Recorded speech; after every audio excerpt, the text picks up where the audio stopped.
I'm Byron Johnson. I co-direct the Institute for Studies of Religion here at Baylor University.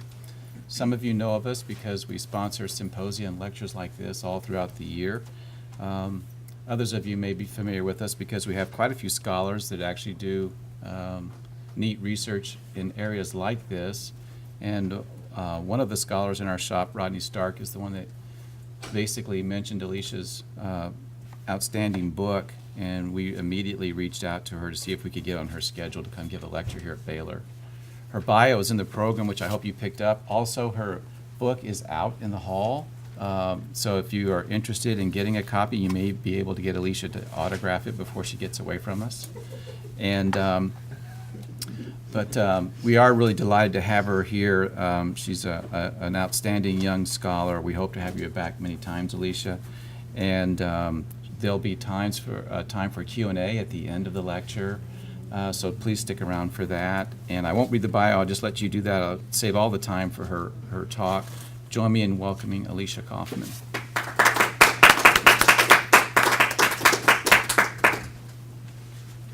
Thank you. Thank you all for coming indoors on such a lovely day. This is one of those days my students would ask, can we have class outside? No, because there's a PowerPoint. Sorry. Yeah. You've probably heard that before. So I'm talking today about post-war Protestantism. That would be World War II. There are others, but that's the one that I'm post. And the theme of the contested center. The phrase, "a rising tide lifts all boats," is a pretty good metaphor for the revival of religion in America following World War II. This rising tide carried the momentum of several favorable conditions. Economic prosperity funded a great buildup of churches and programs. The baby boom brought millions of children and their parents to the pews. The GI Bill, in addition to housing those families in the new suburbs, paid for hundreds of thousands of veterans to attend religious colleges. Meanwhile, the external threat of the Soviet Union prompted Americans to embrace a religious identity that would distinguish us from those godless commies. The boats of religious traditions across the Judeo-Christian spectrum rode this tide.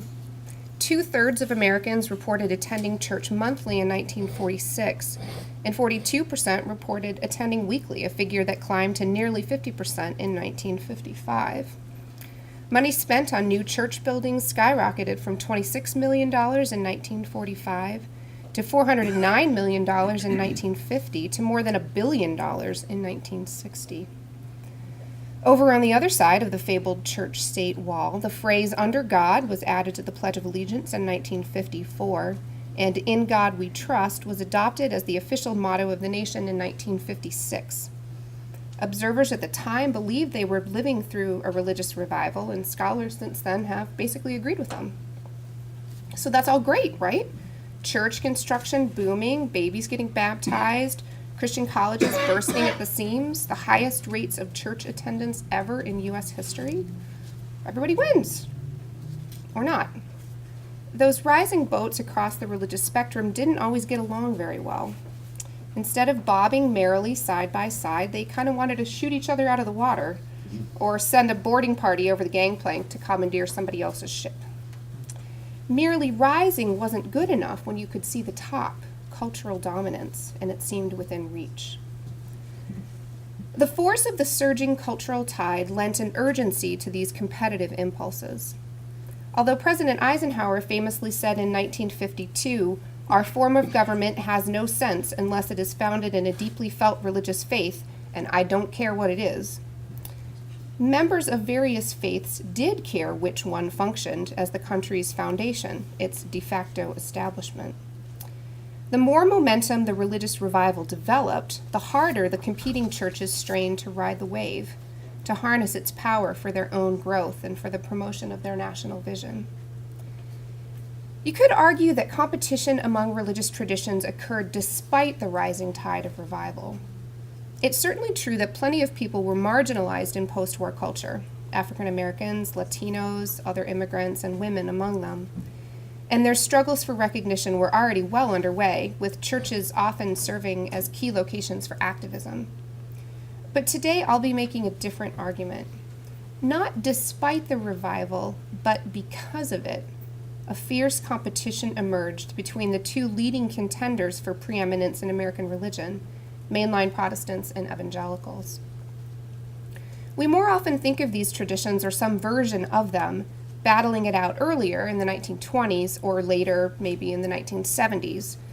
But paying attention to their post-war collision improves our understanding of that historical period, of the internal logic of the two traditions, and of the importance of religious labels. And that's all a lot of ground to cover. So I'm going to focus my discussion of mid-century Protestant conflict on two periods, 1946-47 and then 1956-57. And I'm mostly going to talk about the mainline Protestant side because they and their flagship magazine, The Christian Century, are the subject of my book, which is out in the hall if you don't already have one. And if you haven't looked at it yet, I'll give you just a little bit of background information before we move on. The category of mainline Protestantism carries connotations of wealth, education, prestige, and a liberal approach to politics and theology. Sometimes the mainline is defined as a list of denominations: the Episcopal Church, the Presbyterian Church USA, the United Methodist Church, Northern Baptists, Disciples of Christ, the Congregational Church, and the Evangelical Lutheran Church in America. I'm not crazy about the denominational definition because all of those churches have at least some conservative members and congregations that don't get counted if you put whole denominations in the liberal or conservative column. Even the term mainline is tricky because I can find no evidence for it being used in a religious sense prior to 1960, and we'll get back to that later. For consistency, though, today I'll use mainline to describe the liberal, educated, Christian century reading Protestants that are the stars of my story, even when I'm talking about the period before 1960. I examined this tradition through the lens of the magazine The Christian Century for a few reasons. I was a magazine editor before graduate school, so magazine journalism was familiar territory for me. I was also drawn to the Christian Century because it was a familiar source, one regularly quoted in books about 20th century American religion, but there was no published critical history of it.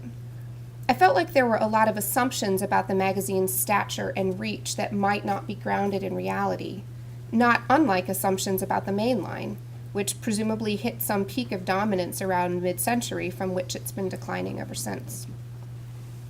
Briefly, the Christian Century was founded in 1884 in Des Moines as a denominational paper for the Disciples of Christ in Iowa.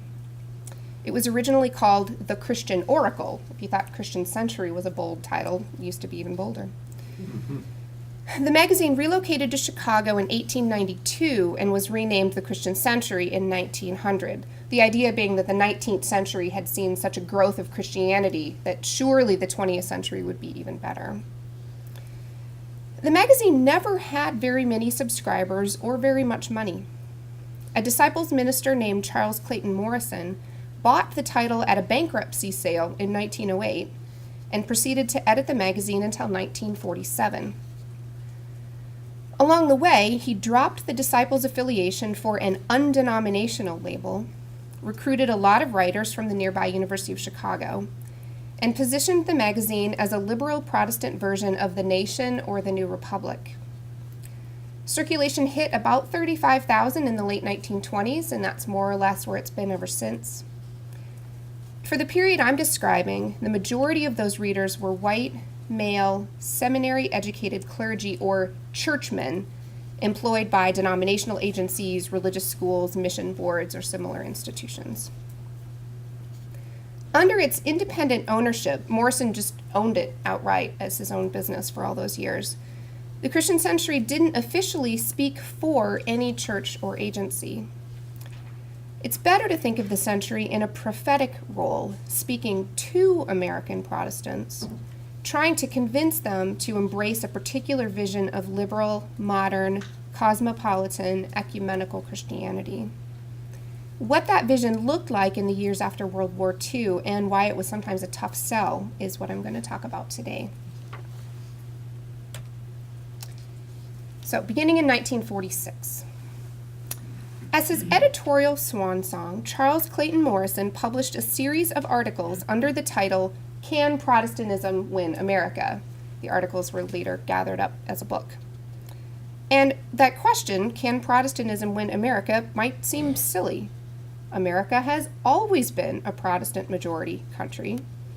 In 1946, you had the post-war revival beginning, plus immigration restrictions had been in place for a generation, with most of the limited slots reserved for folks from the most Protestant countries of Europe. In terms of political clout, that year, President Harry S. Truman, there's your President's Day president photo, personally addressed an assembly of the Federal Council of Churches. So how is this not winning? Here's what Morrison meant. Yes, he knew the numbers looked good, but they also made him nervous.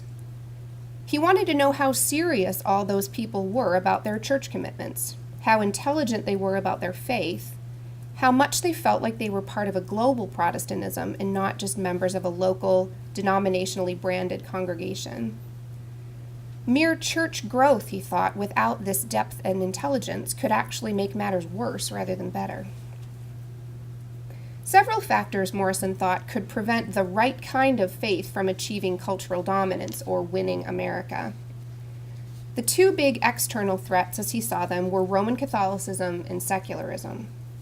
Morrison hated Roman Catholicism. He always had. Before he took over the Century, he was a pastor in Chicago, and the neighborhood around his church was, in his retelling, swamped by wave after wave of Southern European immigrants, a majority of them Catholic. Even worse, Morrison, like many American Protestants before the 1960s, saw Catholicism as an evil empire, sinister and priest-ridden, its top-down power structure the antithesis of democracy. The whole Can Protestantism Win America series responded to a series published the previous year, Can Catholicism Win America?, in which Century field editor Harold Fye feared that the answer was yes. Secularism worried Morrison rather less because it seemed less centrally organized than Roman Catholicism. He sensed its greatest danger in the realms of public education, which, in an attempt to be religiously neutral, was becoming anti-religious, an interesting argument for him to be making in 1946. He sensed the threat of secularism in the realm of science, which he correctly predicted would increasingly vie with religion for supremacy in the national imagination, and the realm of commercial entertainment, which was all mindless smut as far as he was concerned. He was getting a little crotchety in his old age. Within Protestantism, the biggest barrier to winning America was denominational boundaries. Remember, I said that Morrison was a Disciples of Christ minister. The Disciples were founded in the early 19th century as an attempt at Christian unification. Early leaders thought that if they restored pure New Testament Christianity and got rid of all the creeds and offices and rituals that demarcated different churches, then all true believers could just be Christians together. That didn't work, but the idea remained strong in the tradition. Additionally, Morrison, whose parents were Canadian, had a lifelong fascination with the United Church of Canada, product of a massive denominational merger in 1925. If Canadian Methodists, Presbyterians, Congregationalists, and rural Union churches could all merge into one united Protestant church, why couldn't the same thing happen in the United States? Lots of reasons, actually, as Morrison learned when Christian Century subscribers responded to the Can Protestantism Win America series. Now, most readers thought the idea of unified Protestantism was great. They all knew that intra-Protestant squabbling was exhausting and unseemly and even downright sinful. Plus, Roman Catholics, from what the Protestants could see, didn't have those problems. Their unified efficiency was part of what made them so dangerous, and also part of what the Protestants wished they could have themselves. But there was a big gap between ideal and execution where Protestant unity was concerned. All those clergy and church officers who read the Century literally could not imagine how a denominationless Protestantism would work, unless all of the other Protestants came under their own banner. If everyone accepted bishops and the Book of Common Prayer, we could all be Episcopalians. Or if everyone embraced congregational polity and believers' baptism, we could all be Baptists. One letter to the editor from H. Oscar Stevens of the First Presbyterian Church in Utica, Ohio, detailed a more complicated plan. He wanted every town to have one Protestant church based on the letter of the alphabet, So Presbyterians would get the town of Amity and all the rest of the A's. Methodists would get the Batesville and the rest of the B's, and so on. You'd close all of the other churches, sell the buildings, and presumably lay off all the excess clergy. You'd also share all of the offerings through a system of numbered envelopes. And I've read this letter several times, and I don't think he was kidding. I think he was offering this as, sure, you want Protestant unity, that here's a plan. But if you've ever worked at a church or gone to a church or read The Churching of America, Winners and Losers in Our Religious Economy, you'll know why one church per town is just a non-starter. Churches without boundaries pretty soon become churches without identities and churches without people, which is more or less what's happened to the United Church of Canada. One threat Morrison spent very little time on in 1946 was evangelicals. Despite the fact that the National Association of Evangelicals had been founded in 1942, they really weren't on his radar. Just once in the article series, he referred to, quote, the fundamentalists and the premillennialists and the restorationists and the perfectionists and the pietists and all the other forms of this motley fanaticism. Told you he was crotchety. His specific complaint was that, quote, irresponsible schools have lately sprung up like mushrooms overnight and are turning out large numbers of half-baked preachers intensively indoctrinated with the fantasy or dogma or biblical stereotype which a particular school represents. Wealthy laymen and women who, as a class, are peculiarly susceptible to the appeal of weird or reactionary interpretations of the scriptures provide these schools with liberal financial support, end quote. Fortunately for Morrison, the responsible divinity schools like Yale, Princeton, Union, and the University of Chicago, the schools that advertised in the Christian Century, were way out ahead of the half-baked ones. He was as convinced in 1946 as he had been after the Scopes trial that fundamentalism was headed the way of the dinosaur any day now. Only post-fundamentalist neo-evangelicalism wasn't on its way out. It was on its way in, and lay people had a lot to do with it.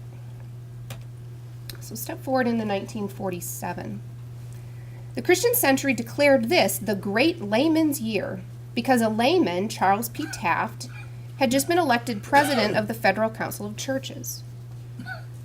A Century editorial urged President Taft, who was the son of the other President Taft, to harness the energy of the laity to achieve Protestant unity and beat back the forces of secularism and Roman Catholicism. Editors wrote to Mr. Taft in an open letter, "Do not fail to trust your own knowledge of what the man and woman in the pew have longed for, lo, these many years. They want churches to act in their corporate capacities with the faith, charity, and cooperation that are taken for granted between Christian neighbors. They are impatient with petty sectarianism, with hardened ecclesiasticism, with pretense and fine phrases.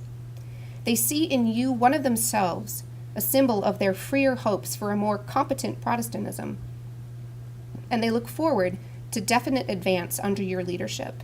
They are ready to go forward," end quote. And lay people were ready to go forward, all right, but not in the direction the Christian Century wanted them to go. A circulation campaign aimed to boost the magazine's anemic lay readership fell flat. And that's a circulation campaign ad over on the right. The new editor's efforts to cultivate lay donors failed. Within the pages of the magazine, there was a dust-up over the idea of enlisting the laymen to march under the banner of a unified Protestant church. In February of 1947, under the headline, "Enlist the Laymen, Mr. Taft," Reader's Digest roving editor Stanley High attacked clergy, calling American Protestantism preacher-ridden, which should sound like priest-ridden, because that's what he had in mind. He acknowledged that laymen, to a greater degree than lay women, had some voice in Protestant church governance, but he claimed that because clergy dominated church hierarchies and filled conferences with sonorous obscurities, lay delegates exercised little influence. As a result, when church bodies claimed to speak for, or even when they attempted to speak prophetically to American Protestants, They encountered, quote, the well-founded and widespread feeling that it is not Protestantism which is speaking, but only the Protestant clergy, and not necessarily a very adequate cross-section of them. High's article generated a backlash from Century readers, and a month after it ran, editors essentially repudiated it. In Laymen in Church Affairs, editors insisted that Protestantism was not preacher-ridden, and that church structures did not privilege clergy, for, quote, there is no hierarchy in American Protestantism. Furthermore, if lay people heard church leaders speaking in sonorous obscurities, it was only because lay people lacked the theological training to understand what was being said. Insofar as a gap existed between clergy and laity, laymen deserved the blame. They weren't intelligent enough or serious enough about their faith to keep up. This debate was capped in September by an article by church historian Winthrop Hudson titled, "You Can't Enlist the Laymen." Stanley High was wrong, Hudson wrote, to suggest that lay people wrest control of their churches from their pastors, for that would only breed chaos and confusion. On the other hand, Century editors were naive to assert that educating laity in the ways of the church would solve all problems, because centuries of experience told a different story. For the greater part of its history, Protestantism has been a movement organized, controlled, and directed by clergy, he wrote. Hudson mapped no clear path forward. Laymen cannot be invited, enlisted, or even dragooned into an active and responsible participation in the wider affairs of the church. But self-conscious, self-confident, and self-assertive laymen might seize the initiative themselves. That, quite frankly, is what Century editors and mainline churchmen were afraid of. Because when lay people envisioned a strong, unified, effective, active Protestantism, it didn't look like the Federal Council of Churches, the embodiment of mainline ecumenism. Despite its undenominational label, the Century's underlying logic was thoroughly denominational, as evidenced in its extensive coverage of church meetings, its institutional identification of writers, and its primary marketing strategy, which was sending customized letters to churches listed in denominational yearbooks. The Century and the Mainline achieved a measure of universality by aggregating particulars rather than by eliding them. In this sense, undenominational meant nearly the opposite of a word associated with evangelicals, non-denominational. In the same period during which Morrison labored to fashion a liberal Protestant consensus, fundamentalists searched for common ground by a different route. Liberals tended to start at the top of denominational structures and then reach out to sympathetic souls in their own echelon. Fundamentalists, denied positions of institutional power in the early 20th century, created parallel organizations in which denominational affiliation mattered less than theological and social views. And Joel Carpenter's Revive Us Again is the best book on this topic that I know of. Liberals worked through church structures while fundamentalists worked around them, which naturally heightened liberals' fears of lay and parachurch efforts. Evangelicals, clergy and lay, took the same route as the fundamentalists had, only they were far more successful as they were led by the single most charismatic figure in the post-war period, Billy Graham. So we'll be moving ahead here to 1956-57. In our previous episode, the 40s, Charles Clayton Morrison was concerned about Catholicism, secularism, and Protestant disunity, but what he probably should have been concerned about was empowered laity and resurgent conservatism. A decade later, Morrison's successor at the Century, Harold Fye, fretted that Billy Graham was dragging American Protestantism back to the fundamentalist Dark Ages. Fye, I'll argue, failed to realize that Graham's real challenge to the mainline vision was exactly the opposite. Graham's kind of Christianity was in fact more ecumenical than the mainline could ever hope to be. In spring 1956, Fye got wind of a new magazine to be launched later that year called Christianity Today. He heard that it would promote the fundamentalist faith and that it was backed by one of those scary wealthy laymen, J. Howard Pugh of Sun Oil. Never mind that the first editor, Carl F. H. Henry, had broken with fundamentalism with his 1947 book, The Uneasy Conscience of Modern Fundamentalism, or that another founding figure, Graham, had been distancing himself from the movement since he left Bob Jones College in 1936. all shades of conservative Christianity looked the same to Phi, and they hadn't changed since the turn of the 20th century. Speaking at a private luncheon in 1958, Phi contrasted the money-losing Century's editorial priorities with those of its better-funded but wrong-headed rival, Christianity Today. He declared, "The struggle between these points of view is on.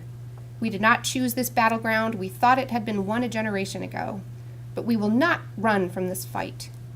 Leaders of the churches will have to recognize what is happening and commit themselves to one side or the other. I do not believe most of them will commit the churches to a vain effort to return to 1900 and live the last 60 years over again. I believe we can find all the help that is needed to win this struggle for the soul of American Protestantism, with ammunition to spare for the great struggle to save the soul of America from secularism and materialism." So we can compare this speech with Morrison's 1946 article series. There's the same battle cry to win America for the right kind of Protestantism. Secularism remains a big threat, while the menace of Roman Catholicism has been replaced largely by the menace of fundamentalism. But all of this fraught fight-to-the-death rhetoric was being deployed by a mainline Protestant in the 1950s, not the radical 60s or the moral majority 70s or the culture wars 80s and 90s. In many accounts, the 1950s were the calm before those storms. New York Times columnist Ross Douthat, in his book Bad Religion, recalled this era as a golden age, a lost world of regnant orthodoxy and Christian convergence. So if the sources don't paint such a harmonious picture, what else was going on? There are two ways to answer that question. There was an event in 1957, and there was a fight for control of religious terminology that began in the 1950s and continues to the present. The event was Billy Graham's 1957 New York City crusade. Graham had achieved national fame with his 1949 Los Angeles crusade, and he had built an international reputation with success in London in 1954. But New York City was different. It was bigger, 110 days. 2 million people in attendance, and an additional 96 million watched on TV. More than 50,000 in-person decisions for Christ, and an additional 65,000 from the broadcast audience. The New York Times printed the full texts of some of Graham's sermons. There was plenty about the crusade to unnerve writers of the Christian Century. They were deeply suspicious of the big numbers he reported, and even more suspicious about the offerings collected each night. They hated the marketing tactics Graham used to attract his audiences, and they hated his message, which they heard as undiluted fundamentalism. Worst of all, Graham seemed to stand a chance of winning America. The scathing editorial Fundamentalist Revival, most likely written by Harold Phi, included the lines, "Through skillful manipulation of means and persons, including a well-publicized association with the President of the United States, fundamentalistic forces are now in position aggressively to exploit the churches. If their effort succeeds, it will make mincemeat of the ecumenical movement, will divide congregations and denominations, will set back Protestant Christianity a half-century." President Eisenhower had actually only sent a greeting to Graham in New York. It was delivered from the platform, though, by Vice President Richard Nixon, who told the audience that the president and the evangelist were good friends. And of course, there's a whole other story about Graham and Nixon that we're not going to be getting into today. If Graham's connection with Eisenhower was tenuous, his connection with New York's churches, those same churches Phi feared the evangelist would exploit and divide, was solid. Graham had been considering a New York crusade since at least 1951. He came to the city at the invitation of the Protestant Council of the City of New York, and with the backing of 1,400 local churches. He shared his platform with modernists and liberals, so many that fundamentalist leader Bob Jones declared him apostate. And we get the lovely brochure about should fundamentalists support the Billy Graham Crusades. No. The Reverend Martin Luther King Jr. gave the opening prayer one day in New York, a fact that wasn't in my book, and I've gotten some letters, "Why didn't you mention that?" I didn't mention it because the Christian Century didn't mention it, because that wasn't part of their narrative of who Graham was and what he stood for. A massive campaign with the imprimatur of a city's Protestant council and hundreds of its churches doesn't sound very fundamentalist at all. It sounds ecumenical. And the Century's readers picked up on this right away. Arthur M. Clarke, executive secretary of the Nebraska State Baptist Convention, wrote, "Now you, Century editors, see some dire plot of the fundamentalists to take over. You should explain this to many fundamentalist groups who, like you, are continually sniping at Graham. You think ecumenicity is in danger and do not rejoice at the interchurch cooperation in New York City because it is not your brand." On the same lines, Norman Godbey of Rockford, Illinois, wrote, "At a time when there is more agreement than has been expressed in decades, who talks division? Answer, the Christian Century. In a day when we thought those sad fundamentalist modernist controversies of the past were finally buried, who keeps trying to go back and dig them up? Answer, the Christian Century." I don't think Harold Fine and his colleagues at the Century were actually blind to the ecumenical aspects of Graham's New York Crusade. If they hadn't seen it before their negative coverage sparked a backlash of letters, they could hardly miss it afterward.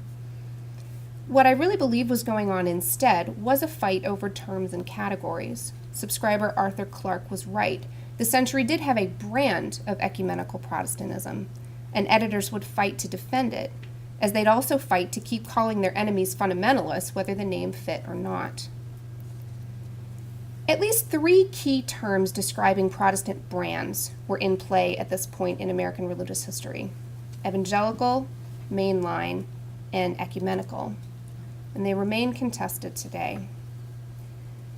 Billy Graham and the folks at Christianity Today called their movement neo-evangelical, which fairly quickly got shortened to evangelical, but editors at the Christian Century wanted to keep that word for themselves. Charles Clayton Morrison, coming out of retirement to write for the magazine's 50th anniversary in 1958, accused the fundamentalist cult of raping sacred vocabulary by calling itself evangelical. Young staff writer Martin Marty didn't go nearly that far, but he persisted in using evangelical to mean what would soon be called mainline. Marty's the writer who called my attention to the importance of terminology in this period. His review of an edited collection by Carl F.H. Henry, the book Contemporary Evangelical Thought, the review was published right in the middle of Graham's New York Crusade under the headline "Intruders in the Crowded Center." Marty wrote that in the immediate post-war period, most theologians resented being categorized, for each category recalled party lines that had become obsolete. Labeling became necessary because neo-evangelicalism is in an aggressive position fighting for recognition. It must guide potential followers between alternatives so that they may rally around this new banner. The alternatives were fundamentalism on the one side and liberalism on the other. Marty had some sympathy for Henry's project, and he, unlike Morrison and Fye, could see how Henry's more ironic tone contrasted with the tone taken by true fundamentalists. But he couldn't forgive Henry for laying claim to evangelical and all the weight of Protestant tradition that went with it. Henry's humility, Marty wrote, is as commendable as it is new, but it is shallow, for it does not go with the presumptuousness of an overall effort to preempt and monopolize the center position of historic biblical Christianity, end quote. There's quite a bit of the pot calling the kettle black there. The Christian Century had for years claimed that center position of historic Christianity for itself, less by adopting labels than by eschewing them. Its pages frequently spoke of Protestantism, the church, or the churches, suggesting that the Century spoke for all of them. The National Council of Churches, formed as the bigger, more centralized successor to the Federal Council in 1950, made similar claims. The Century's coverage of the founding of the National Council announced, "The National Council will give the churches a voice to which attention must be paid. It will provide a platform on which cooperative Protestantism can speak to this nation under God," which was the banner that they were literally under at the constituting meeting. In 1950, this idea was plausible, though not without detractors. By 1960, the notion of a unified Protestantism speaking authoritatively to a unified nation was no longer plausible. Billy Graham was as prominent a theologian as Reinhold Niebuhr or Paul Tillich, on a landscape of famous Protestants that also included figures from Bishop James Pike to Norman Vincent Peale to Martin Luther King Jr. Christianity Today had quickly tripled the century's circulation. Liberal Protestants still had a clear edge in cultural capital, but that didn't matter as much as it once had. Mass culture and popular, even populist appeal was on the rise. Meanwhile, Jews had gained recognition in tri-faith America, and a Roman Catholic was running for president. For all of these reasons, 1960 was the moment when the Christian Century's brand of Protestantism got its name, the Mainline. The first published use I've found of the term was a 1960 New York Times article headlined, "Extremists Try to Curb Clergy, Moves to Ban Social Issues Causing Protestant Rift." The article began, "Protestant leaders in the Midwest and in Texas believe a concerted effort is being made by extreme economic and religious conservatives to keep ministers and church councils from speaking out on social issues and force them to stick to the gospel." The flashpoint for this battle was an Air Force training manual, which repeated fundamentalist claims that mainline denominations and the National Council of Churches had been infiltrated by communists. The article went on to identify two sources of the intimidation and attacks on clergy freedom. One, wealthy laymen in and out of mainline denominations who object to social, economic, and political pronouncements by local ministers, denominational leaders, and officers of the National Council.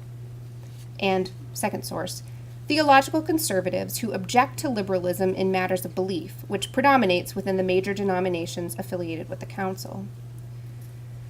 The reference to wealthy laymen in and out of mainline denominations was the only use of the term mainline in the article. Elsewhere, the author used the terms moderate and liberal and old line Protestantism as synonyms. Without actually defining the mainline, the author communicated a lot about it. The mainline was old and moderate to liberal as well as socially progressive. Its churches were major, its clergy were leaders, its challengers, mainly lay people, hailed from the heartland and the Sun Belt. It was identified strongly with the National Council of Churches, and it commanded the respect of the New York Times. Since the publication of my book, there's been a lively discussion in liberal Protestant circles about whether mainline still applies to them, and if not, what term might work better. Christian Century columnist Carol Howard Merritt says she's just not going to use the word mainline anymore because it smacks too much of cucumber sandwiches at the country club. Online responses to her column haven't really offered any viable alternatives. Among them, old line and sideline convey some truth, but they're depressing. Mainstream makes it sound like this brand represents the majority of American Protestants, which was never true, even before the mainline decline began in the 1960s, or by some measures even before that. Suggested alternatives of anti-evangelical and reasonable Protestantism are too polemical for everyday use. And the suggestion of merely Christian returns to the grandiose yet vague usage of the Charles Clayton Morrison era.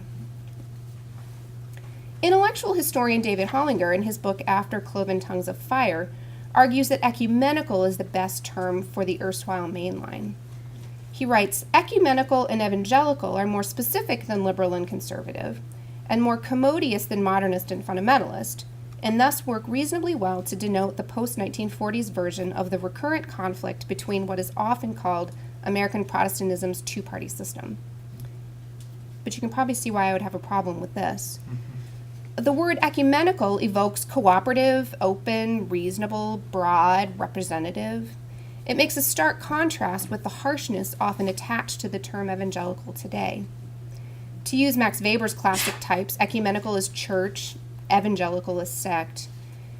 But it's simply not accurate to give the mainline ownership of the term ecumenical, because what ecumenical means, as opposed to what it evokes, is reaching across boundaries within Christianity.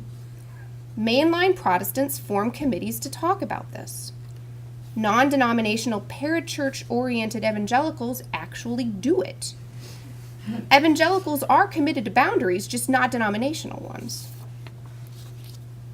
So, I promised that a tour through the contested center of post-war Protestantism would improve our understanding of that historical period, of the internal logic of the two traditions, and of the importance of religious labels. So here are my concluding thoughts on these three subjects. The post-war period is often recalled as a time of religious consensus and of cultural consensus more broadly. And compared to today, sure, there was less diversity, and what diversity existed was often unacknowledged or even suppressed. There were 3 TV channels, and there was probably a white guy in a sport coat on all of them.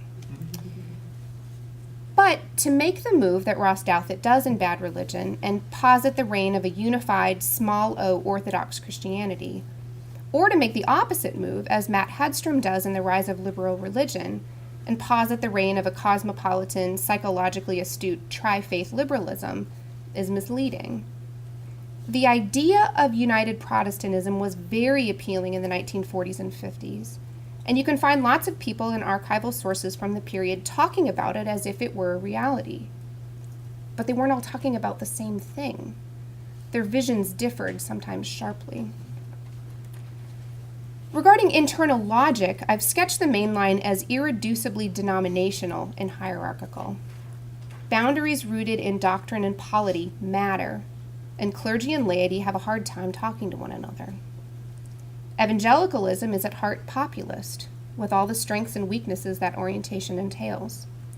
Evangelicals like big crowds, plain speech, clear answers, and, as Molly Worthen highlights in her new book, Apostles of Reason, assurance in the face of anxiety. Evangelicals will skip a National Council of Churches meeting for a Billy Graham crusade every day of the week and twice on Sunday. On the subject of religious labels, these are obviously useful for scholars because we need specific terms to make it clear what we're talking about. But there's a lot more at stake for the branding of evangelical, mainline, and ecumenical. Evangelical is the term Martin Luther preferred for the movement he started nearly 500 years ago. It's biblical. It carries the weight of the good news and the weight of the Protestant tradition. These reasons, as much as any disagreement with Carl Henry, explain why Martin Marty, a Lutheran, was loath to give up the term in the 1950s. Now, of course, lots of erstwhile evangelicals are dropping the label, which causes me to wonder if the meaning has shifted too far from what its post-war champions intended, or if it perhaps hasn't shifted far enough. Mainline, before it crossed into discussions of religion, was used to describe the railway serving the Tony northwest suburbs of Philadelphia, and more broadly, the upper crust society of the folks who lived there. It's a word that's about social class. And as a brand, it's a powerful one. And the linguistic confusion with mainstream can be really handy. But as I've already mentioned, plenty of mainliners would drop the word today if they could only think of a good alternative. So if you have any, let me know. I'll take it back to the mainline seminary where I teach. Ecumenical, by contrast, hasn't really been contested. Insofar as the word is associated with the National and World Council of Churches, there isn't a whole lot at stake because hardly anybody, even within the mainline, pays much attention to those councils. When David Hollinger uses the word, though, that's not what he has in mind. I read him as searching for a word that means broad, respectable, and above all, non-sectarian, which is a term that we don't throw around that much, but has a legal meaning and applies to that religion which is okay for the public sphere. Non-sectarian religious instruction in schools or a non-sectarian prayer before your city council meeting. If a battle were to break out over claim to the word ecumenical, that would say a lot about the distance American Protestants have traveled since the post-war period. Both the mainline and evangelicals could make cases for their track records of promoting interchurch cooperation, albeit by completely divergent routes. For both sides to long for an identity promising religion that was safe for the public sphere, though, would signal a complete departure from the days they jostled for the lead in winning America.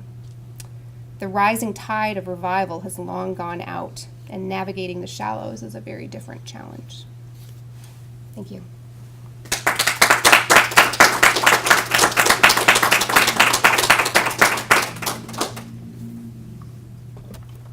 Questions?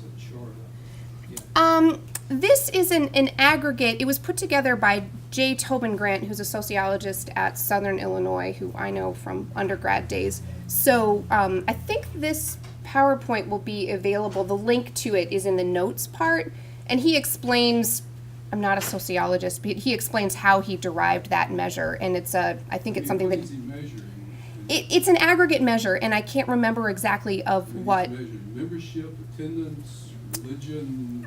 I really think he's trying to put together as much of that attendance, possibly media coverage, possibly budgets. I don't know. I think he has a forthcoming article about how he derived that number and the website that it's from. All the statistics that we have, that church membership has been steadily expanding for the last 150 years. Well, it's only 52 to 2012, and the first.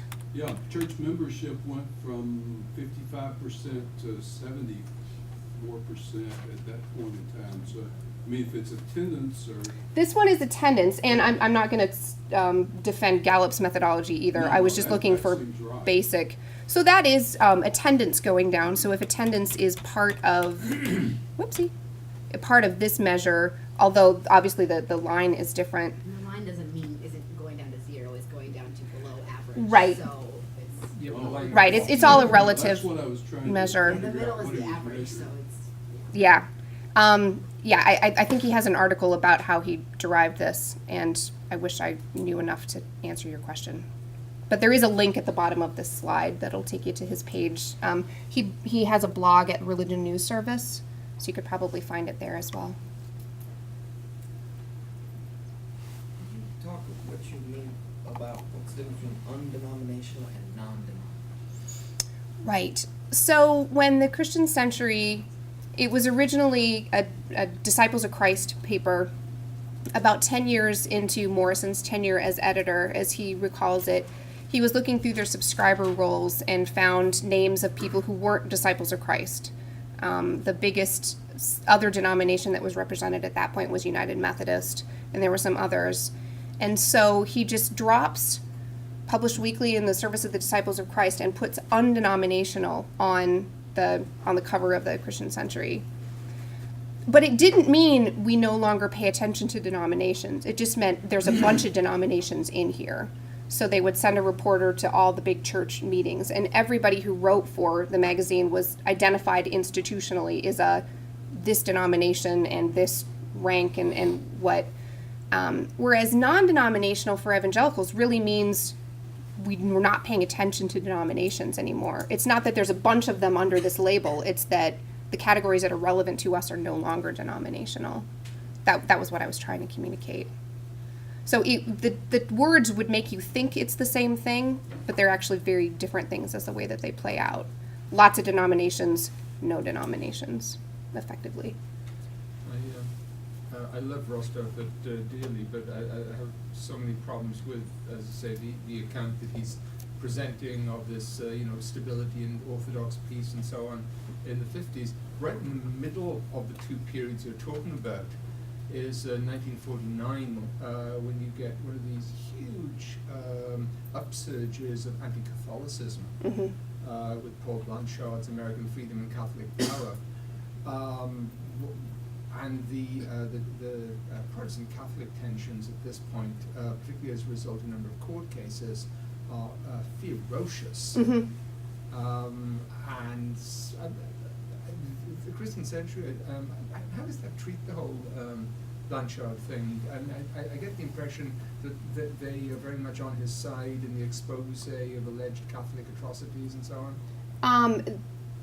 I'd have to go back to it to see that particular, but in 1947, Protestants and other Americans united for the separation of church and state, which is now just Americans United. The Protestants and others, two of the big Protestants involved were Morrison and Fye at the Christian Century. They were stridently anti-Catholic and always had been. It wasn't just a 1947 thing or a 1949 thing. Their coverage of the 1928 election, they were very clear. They were trying to express their opposition to a Catholic in the strongest possible non-bigoted terms. So they were trying to find this. We have a principled objection to him, especially because the Christian Century was still ardently prohibitionist. So they would attack him on liquor rather than on Catholicism, but they walked this extremely fine line, but it wasn't because they liked Catholics ever. Morrison's ecumenical vision included the Eastern Orthodox whenever he could fold them in. It included Jews whenever he could fold them in, but it never included Catholics. So I'm wondering about what your thought is about what's going on with the mainline, or whatever we call them, in the 50s when they're growing. Because, I mean, it seems like that implicit within what you're saying is that at the Christian Century, there's kind of a growing sort of anti-populist, almost a contempt for the laity kind of thing, but that's not apparently going on, you know, in the to-be-named mainline denominations that are growing in the 1950s, right? I mean, so I guess I'm wondering what changes, you know, that I guess part of what I'm asking fundamentally is, what's your explanation for mainline decline? You know, I mean, I think a lot of evangelicals would say it has something to do with theological changes and not just kind of a, you know, an anti-populist, anti-laity kind of streak. All of those things can go together. Right. So, I mean, I guess I'm wondering what's the disjunction in the 50s, in which the, you know, the Methodists and Presbyterians are the beneficiaries of a lot of this growth that you described, but Right. you seem to say that there's kind of this background of a problem in the Christian Century that anticipates the decline. So what? I do think that there were problems running in the background, that the divide between clergy and laity in the mainline wasn't always as overt as contempt, but I think there was always a pretty big misunderstanding. And the short answer of what's changing in the 50s, from my perspective, is the rise of an identifiable, viable alternative. I think that most church-going American Protestants for the whole of the 20th century were basically conservative, although they didn't really know what that meant. They thought the Bible said what it meant and meant what it said, whatever that was. They weren't engaged in the sort of University of Chicago and biblical inerrancy debates at a fine point. And most of the Protestant clergy were basically conservative as well, but not the ones that anybody heard from. Christianity Today did a survey early on, and I didn't bring it with me, it's in the book, asking, they commissioned it from a research firm in Princeton, how many pastors would identify as conservative, fundamentalist, mainline, or liberal, or neo-Orthodox.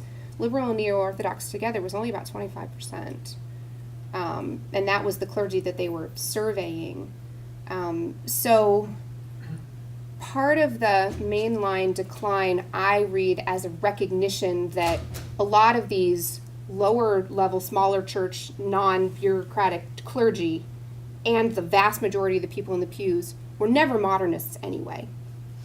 But there wasn't a way to recognize and count them. There wasn't another label to put on them. There wasn't another person to rally around until 1950s and forward. And they didn't all become evangelicals. A lot of them were still, if you're counting by churches, and most of the decline numbers, and this one is more complicated. I wish I knew more about it.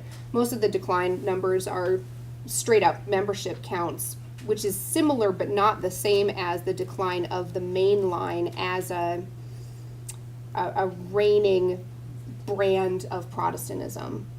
I think its supposed peak was inflated by the fact that the only Protestants who had national stature that anybody listened to were Christian Century types. And if you extrapolate that these are the leaders of Protestantism, and all of the reports from the Federal or National Council of Churches would be 125 representatives of 13 denominations, which include 48 million Americans, assuming that there's this direct connection to what those almost all guys at the National or the Federal Council are saying permeates down, which was never true.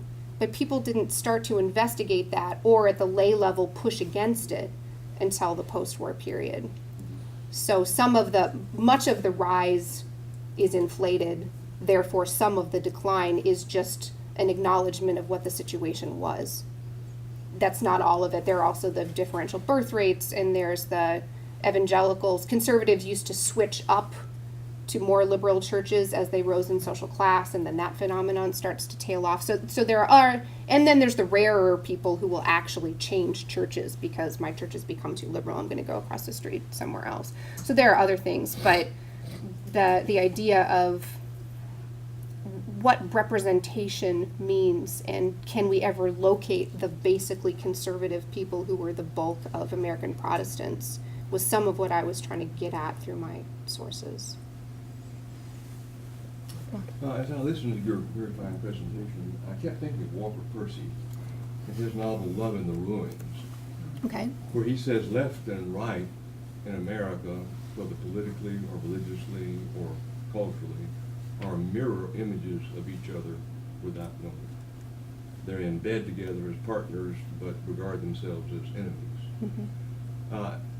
The very language of winning America is instrumentalist language. It seems to me that the evangelicals were just as instrumentalist in their way of doing things as were the liberals. So, is there any really decisive difference between them if you extract that instrumentalist goal? There's still differences in what you could maybe call ethos. Jackson Carroll's study of two seminaries, and I think that was more of an 80s book, but and it's been years since I read it. What's really different between an evangelical seminary that he didn't name and a liberal seminary that he didn't name? And it was intangible kind of stuff. I'm sure the way that they express their relationship to something like America or the goal of winning anything, America, souls, the world, would have been quite different. But just the way that students hung out, the way that they interacted with their professors, certainly in a seminary context, the denominational boundaries and the fixation on polity is different. That's not the kind of difference that is going to make a lot of headlines, but now that I teach at a mainline seminary, trying to keep track of all of the specific conferences and presbyteries and adjudicatories, and students are taking whole classes in polity. It astonishes me that matters, and it does, and it totally didn't as far as I ever was in the evangelical realm. So there are differences. You could say that they're not important, but the way that certainly clergy training and clergy life is lived out are quite different in lots of ways. You know, in terms of things that changed in the 50s, John Tender, the Plymouth Brethren historian that I read, he pointed out there were two important things. One is that when the fundamentalists left in the 30s, they left all their machinery behind. They left their denominations, they left their schools. And it took them a generation to recover. Mm-hmm. And it also, they spent that time not only recovering, but they also spent that time fighting with the evangelicals and the fundamentalists were fighting with each other. It wasn't until the 50s that the fundamentalists were really pretty much marginalized and the evangelicals won out and were ready to take on the battle of recovering all that they had lost when they lost control of the large denominations. And it was somewhat from within. Christianity Today, the audience they wanted to reach was conservative-leaning folks in denominations that leaned liberal. Right. They weren't looking for the separatists. They weren't looking for the flagged fundamentalist. It was all those evangelical Methodists and Northern Baptists and your rare evangelical Episcopalians. That's really who they were, because they believed that those people were out there and they were going to And serve I them. think that's also one of the things is that they become denominations at that point. And denominationalism becomes very important to them. To evangelicals? Evangelicals. They're as denominational as the old mainstream liberals are. As the liberals are just as parachurch oriented, in their causes as are the evangelicals. It's just different causes. The evangelicals have their whole set of parachurch groups. The liberals have their whole set of parachurch groups. And but when it comes to Sunday, it's denominationalism. It's the denomination that counts. I think that is true to an extent, but having spent most of my time in the evangelical world, at an evangelical, I went to Wheaton College. I didn't know what denomination I was, or most of my friends. We may have been an obscure corner of it. I've gone to churches in at least 8 very, very different and it just doesn't matter. If I say that to my mainline seminarians, whether they're my Presbyterians or my United Methodists or my Congregationalists or my Christian Reformed people, they're really put off. They don't know what to do with me because I've been to Presbyterian and Wesleyan and Mennonite and Brethren church. They don't know people like that. They think it's really, really strange. So there's still a logic. Maybe they would have switched from one church to another, but it was very deliberate. And which one they went to was a very big deal. And their whole clergy career is like that. At parachurch, I would just say it's a matter of relative weight. Yes, there are cooperative, over on the liberal side, cooperative parachurch types of things, but there's no world vision. There's nothing as big as what the evangelical parachurch realm has spawned. And the way that it looks on the ground, I think, is still different. Is the headquarters in Washington, D.C., and did it grow out of the denominational bureaucracy, or is the headquarters somewhere else entirely and never had really anything to do with the denomination? Just one big word that I think really needs to be mentioned here. The two sides, broadly, are not mirror images in one fundamental way. And that's control of media, which is what makes the mainline the delusion of being the mainstream. In 1942, the Federal Council of Churches basically grabs a monopoly of religious broadcasting on the networks. And that's the most important, if you like, religious revolution in this whole story. And it's not until the 70s that you really get the reemergence of the evangelical and fundamentalist networks. So if you want the evangelical media in the years you're talking about, there are often these weird stations run by Carl McIntyre and the rest. But that issue of control of media is so critical. And that means radio from 42 to about 54 and then TV. Right. There are more evangelical to fundamentalist spectrum on the radio, and Billy Graham's organization is able to buy airtime on the major networks, but they don't have the monopolistic hold on it. Yeah. And that's critical in terms of presenting the image of we are the only Protestants out here. Mm-hmm. And we are going to define religion for the public sphere, as defined by the limited bandwidth of, if there's only room for so many, then for, the 1940s, 50s, even up to the 60s, it's going to be National Council of Churches folks. Yeah. In Matthew Hastrom's book on the rise of liberal religion, Mm-hmm. he argues that, there's a decline in the main line, but that the sensibility continues. What's your perspective on his take on that? And that's the same as David Hollinger argues, that the liberals lost the churches but won the culture. I think that's true on a lot of topics. If you're looking for shifts on attitudes towards marriage, some attitudes about sexuality, some attitudes about human rights understandings, that's absolutely true. But then you get statistics like how many Americans still believe that the world was created 6,000 years ago. So it hasn't moved the needle on everything. I think a lot of times it depends on which trends you're trying to track. Where did Will Herbert fit in your picture?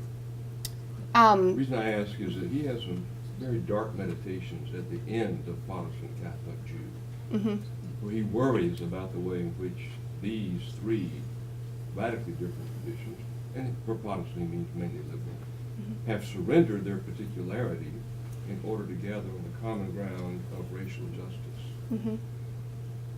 And that again is a kind of instrumentalism that's gonna wind up gutting all three. Mm-hmm. Is he right about that?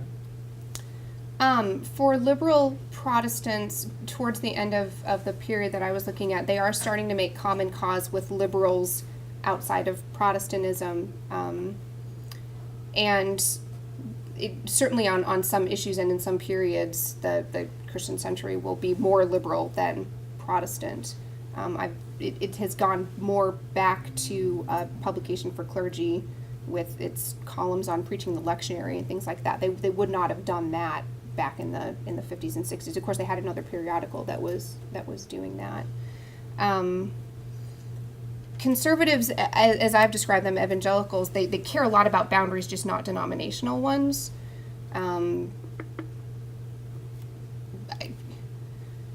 It's more of a theological critique of their worldliness, and you can certainly make that. But in terms of, are they still speaking and acting in such ways that boundaries matter to them? I think that they would have succumbed less to Herberg's curse than the liberal Protestants, Catholics, and Jews that he was concerned about. He wasn't talking about Billy Graham and Christianity Today. Well, he couldn't have been Christianity Today because it hadn't happened yet. Yeah. What would you say is this is something it's more of a question on my part. Curious about the relationship between the Federal Council of Churches and the Christian Center. What was the exact relationship? Were they strong supporters of one another, or would you say the Century was the mouthpiece of the Federal Council? It wasn't the mouthpiece. Okay. The Century stood. It was very proud of its independence and would seemingly sometimes flaunt that by poking their finger in the eye of somebody who was usually their ally. And whether that was a way of asserting their independence or whether that was just an outgrowth of the way it was run with a very small editorial staff and a lot of contributors. And they considered it one of their roles to be the place for debate within liberal Protestantism. And so they would seek out opposing views. So they supported the Federal Council of Churches, but they were always a little bit critical about it. They thought it could be doing better. They thought it made mistakes here and there. They were quite concerned about the founding of the National Council of Churches. They thought it was awesome. They did not want the headquarters to be in New York. They strenuously did not want the headquarters to be in New York. Not just because it was geographically removed, but because there weren't enough Protestants there. Because there were way too many Catholics and Jews, and so the Protestants who lived there felt like a minority and wouldn't be able to exercise this bold culture-claiming identity that they thought that the National Council should have. So it would really be better if the National Council were in Indianapolis or possibly Chicago. So yeah, not a mouthpiece, but they would take similar lines often and have people writing for the Century who were active in the councils.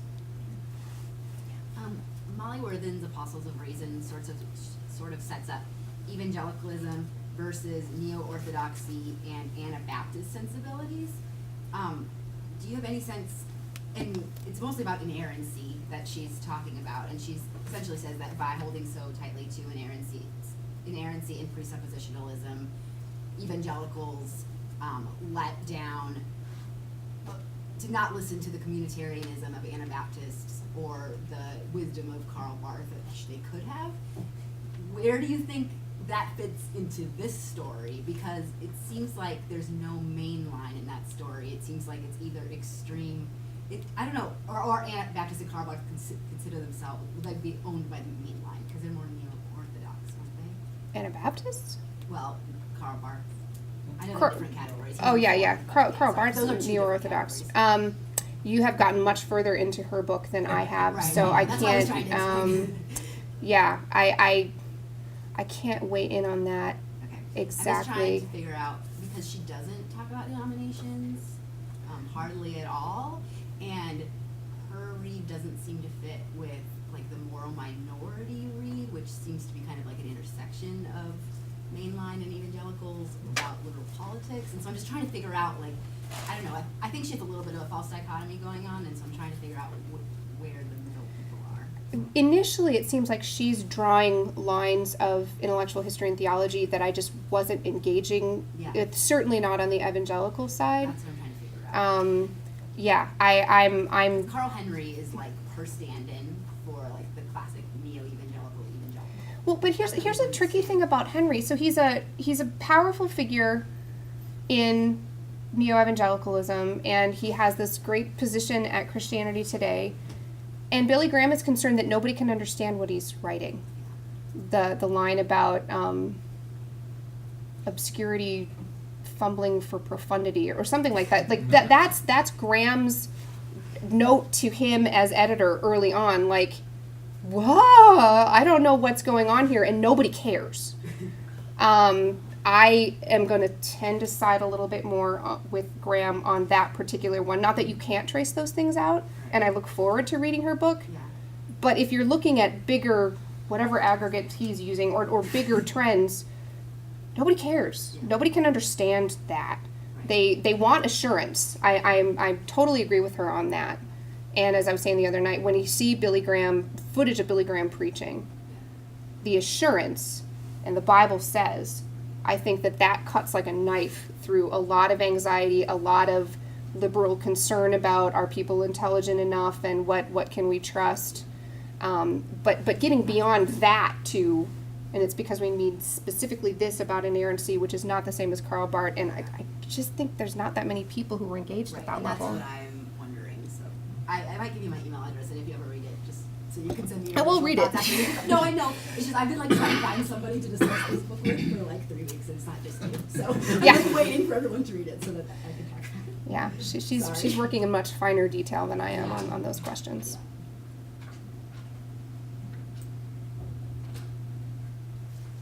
One other question.